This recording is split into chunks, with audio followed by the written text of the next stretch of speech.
Hello, welcome back for the second part of lesson 3.5. We're going to learn how to draw and read Venn diagrams. So a Venn diagram is a picture that represents the outcomes of an experiment. It generally consists of a box that represents a sample space S with circles or ovals. The circles or ovals represent events. So in this example, we have outcomes of our experiment in our sample space that are 1 through 12, where each outcome has an equal chance of occurring. Event A are the outcomes 1 through 6. Event B are the outcomes 6, 7, 8, and 9. You can see where they overlap is where A and B, which is the number 6. A or B would consist of 1 through 9. We don't count 6 twice. So it's kind of like what we did in lesson 3.3 with our addition property. Let's look at, you try it. It says, suppose an experiment has outcomes black, white, red, orange, yellow, green, blue, and purple, where each outcome has an equal chance of occurring. Let C be the green, blue, and purple, and P be red, yellow, blue. C and P would be blue. C or P would be green, blue, purple, red, and yellow. Draw the Venn diagram.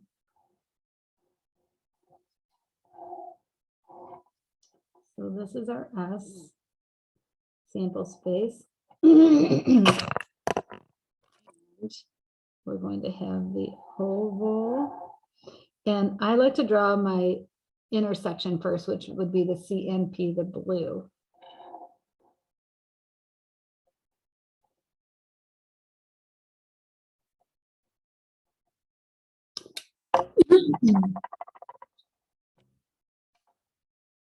And then that means that in the C, the green and purple are only in C, and in P, the red and yellow are only in P.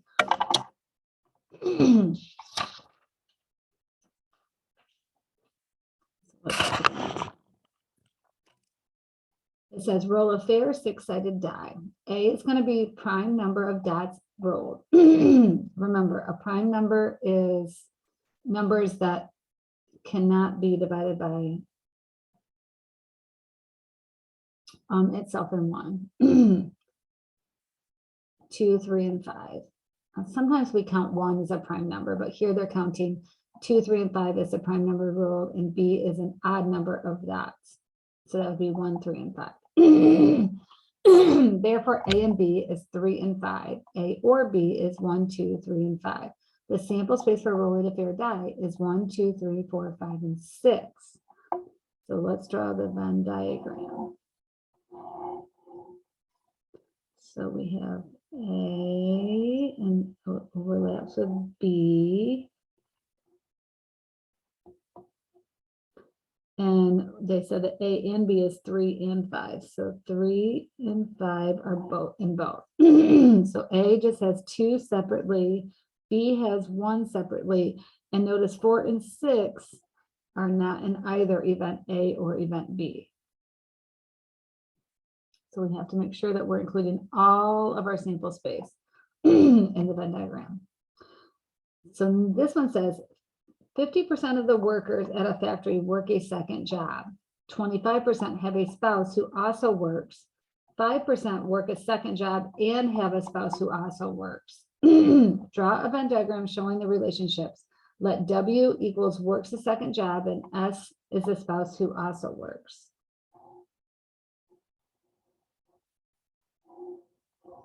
Okay, so this is all of our people.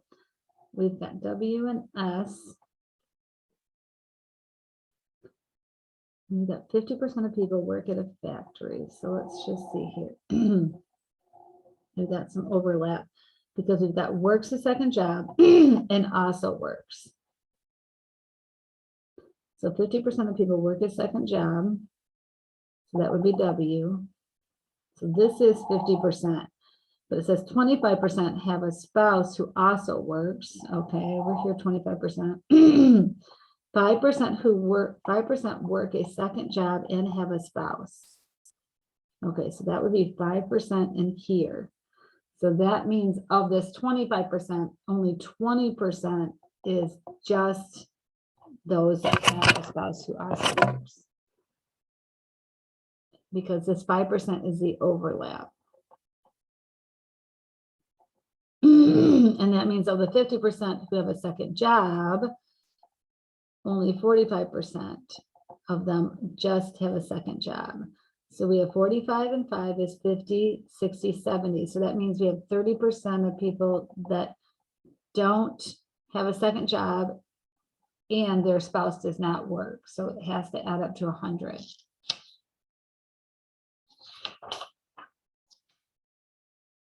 Okay.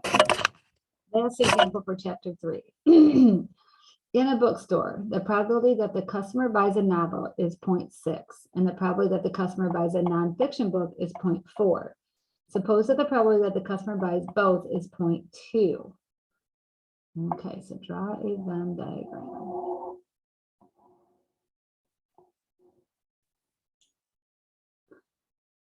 So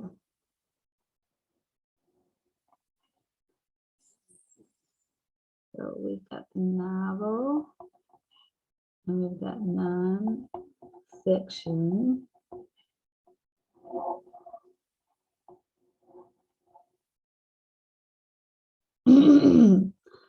So let's draw this. So 0.6 is a novel. They overlap in 0.2. So that means of the 0.6, only 0.4 is just the novel.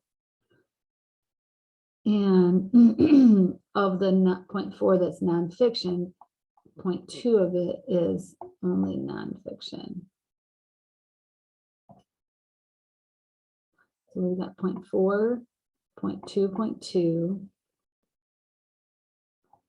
So that's 0.8. So that means 0.2% don't buy a novel or nonfiction. Find the probability that the customer buys either a novel or a nonfiction book. So a novel or nonfiction.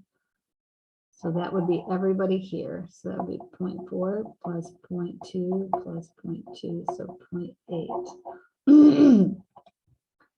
In the Venn diagram, describe the overlapping area using a complete sentence. So 20% of